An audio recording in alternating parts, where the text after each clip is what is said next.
আসসালামু আলাইকুম। আপনাদের লগে আমি দুইয়ের কথা শেয়ার করব। তো প্রথমে কই আর বাড়ি গেছে নোয়াখালী। নোয়াখালীর মাইজদির পশ্চিম পাশে একটা বাজার আছে খলিফারহাট।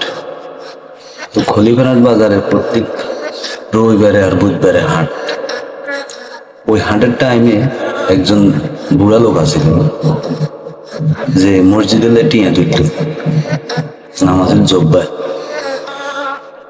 তো হোলাইন বলে তারে হিসে দিয়ে যাই সমানে কইতো তেল বড় তেল বড়।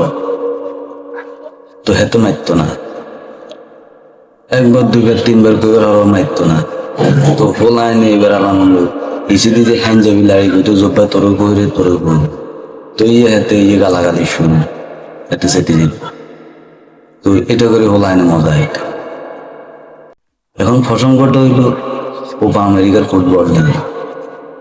ব্রাজিল ওই কত বছর আগে 7 গোল খাইছে। তো 7 আপ কই ব্রাজিলের সমর্থক অলরেডি বেড়ে গেছে। তাই তো 7 আপ তো দেখ এটার নাম নিশানা মুসিস।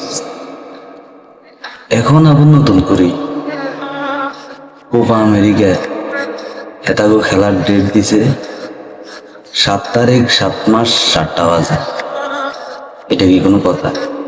ওই 7 আপের কথা মনে করাই দিছে, মানুষ ভুলি গেছে। আবার ওই 7 আপের কথা মনে করাই দিছে। এটা কি উচিত হয়েছে না? বিচার আপনাদের কাছে, আপনারা করিয়েন। ব্রাজিলের সমর্থকরা চেতাচেতির দরকার নাই, অল্প সিরিয়ালে যেন হচ্ছে এনে দিচ্ছে আমার কান্দারা। আর হয়তো এতটাও মনে আছে হয়তো 7 গোলের কথা। আপনারা মন খারাপ করিয়েন না। আল্লাহ হাফিজ।